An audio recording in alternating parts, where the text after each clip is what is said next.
population as well as money and culture and society, that this strip here, from pretty much from 7th all the way down to 15th, was considered the Black Broadway. This is 1958. Ben Ali was a Howard dental student when he deposited from Trinidad, when he deposited a small amount of money at Industrial Bank of Washington down the street, which we're going to see in a minute.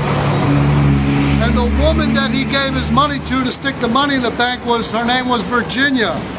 Cute little African-American girl from Southern Virginia. And boom!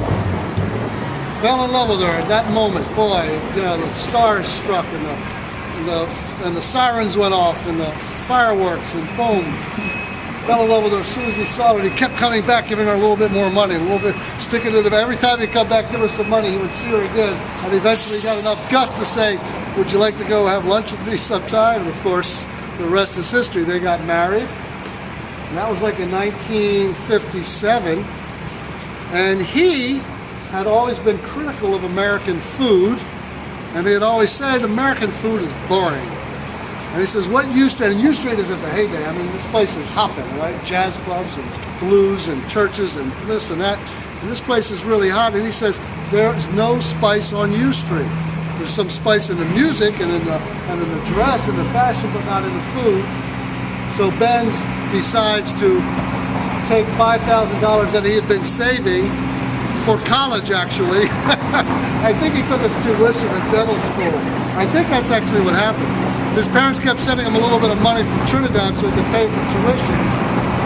Sort of like Bill Gates, right, out of Harvard or something.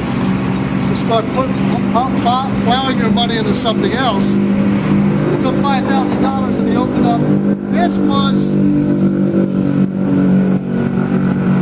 a pool hall. A fellow by the name of Martin Luther King played pool here. Every time he came to D.C., he would come to this pool hall.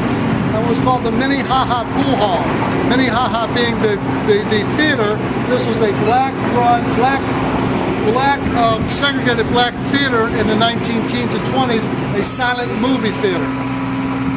And then when that opened up in 1922, the silent film theater here collapsed because everybody wanted to go to the Lincoln Theater that had talkies. So from the silent film to the talkies, this movie theater closed. They opened up a pool hall. Dr. King would play pool here. And by 1958, the pool hall closed and Ben Ali opened a hot dog joint. And the point was that he made this the chili sauce spicy, and that became the secret recipe of Ben's chili dog. We'll talk more about Ben's later. But this right here, which is Ben's next door. Anybody been to Ben's next door? Anybody been to Ben? Melissa?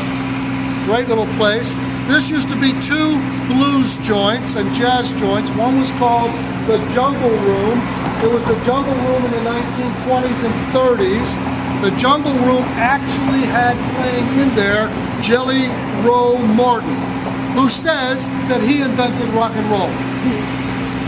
I kind of believe him because Jelly Roll Morton was probably one of the truly great R&B composers, jazz and blues and everything else. But Jelly Roll Morton played there. And as he was in there playing several times, he'd always remind people that he invented rock and roll.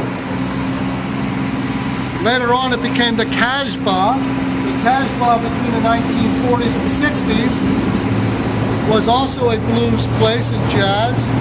And it's famous not only because it had great music, but because it fired one of its most talented, ambitious young Howard students who performed there a couple times, and the guy who ran the place didn't like him all that much because he had a funny accent, and he sang in funny kind of tunes, and he didn't like him, so he fired him.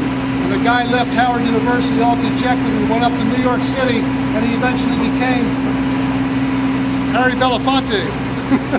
So the claim of fame of this place is that we fired Harry Belafonte from his performance at the Casbah.